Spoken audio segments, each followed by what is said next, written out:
going on, guys? This is Search Sketch Project, episode 13. So today, guys, we're going to continue on with the main story.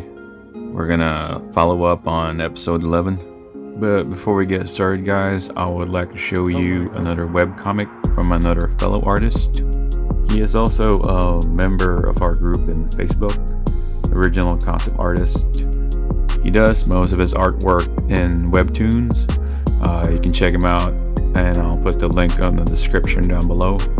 And also, before we get started, I'd just like to thank all any additional subscribers. So a big shout out to the Fisherman Boys. You guys are awesome. Thanks for all the comments, and good luck on your channel. And last but not least, I made another portrait drawing for another one of my promoters here on YouTube. Her name is Eula, and she's on BIGO.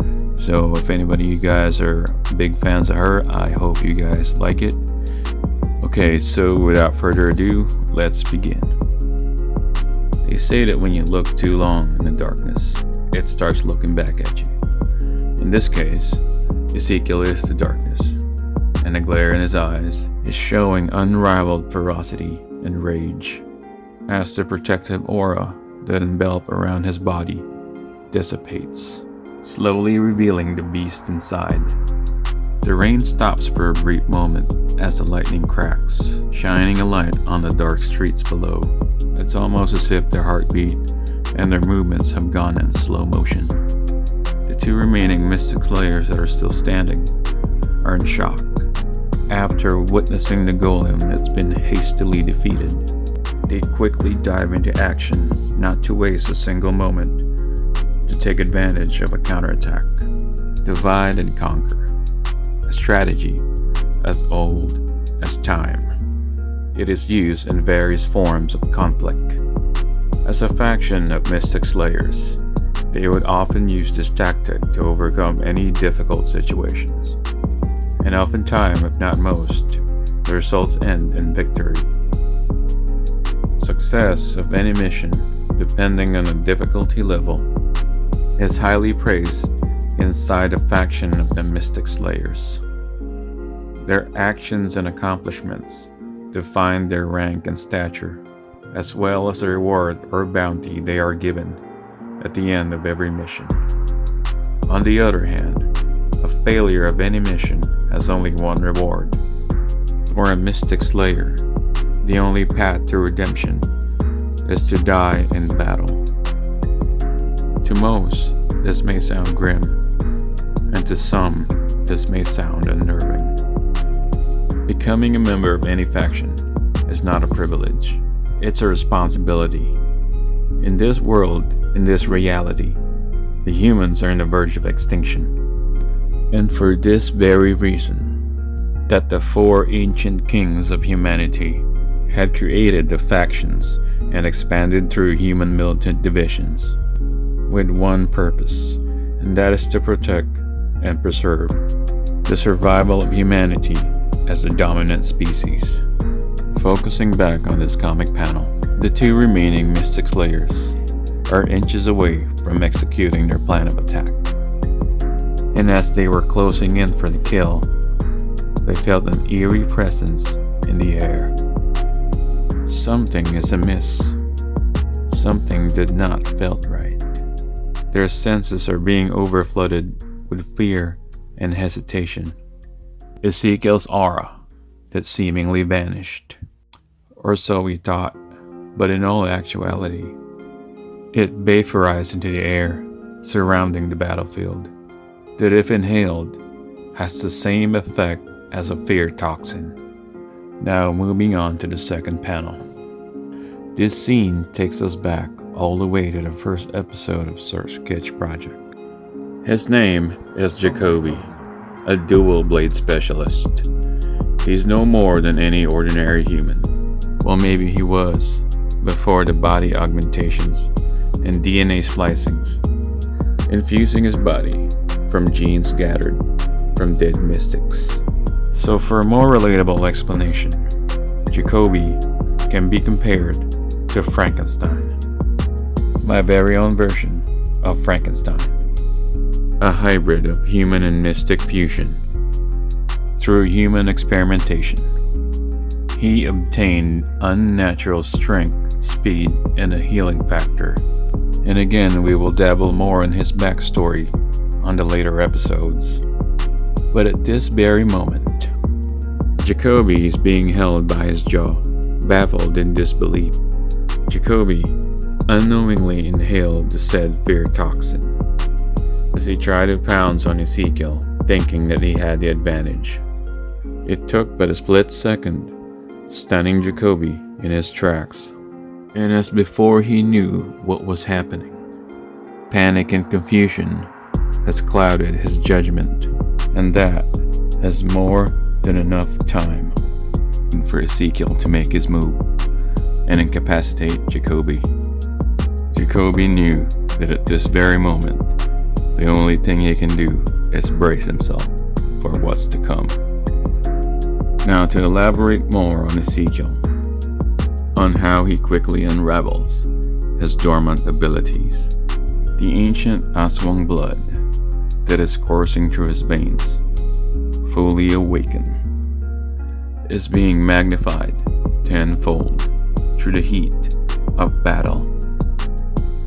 The longer the fight goes on, the more of Ezekiel's powers are unleashed, adapting and evolving to compensate for any situation in the battlefield. Suffocating and unable to breathe, Jacoby struggles to break free. But the more he struggles, the more Ezekiel tightens his grip. That almost caused Jacoby to lose his consciousness.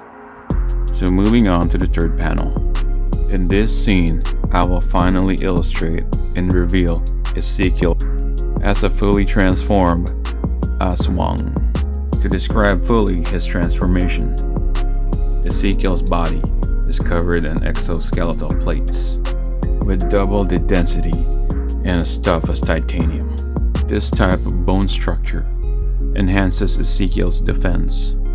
His teeth has become jagged fangs with a beastly nature, and his nails has turned into razor-sharp claws designed to tear through flesh and bone. His hair elongated and turned bright white that only the Aswang tribe is known for. Clenching his fist and once again gathering his aura, Ezekiel is preparing for his final attack on Jacoby. Still dazed and confused and gasping for air, Jacoby has accepted his fate, for there is no stopping Ezekiel in his rampage, and all he can hope for now is that his healing factor kicks in before he passes out. So just a little backstory for Jacoby. As I've mentioned before, he was chosen for human experimentations, handpicked and selected amongst a group of his fellow soldiers. And so he was placed inside the human research facility, the same facility where Dr. Edward Legaspi is the head scientist.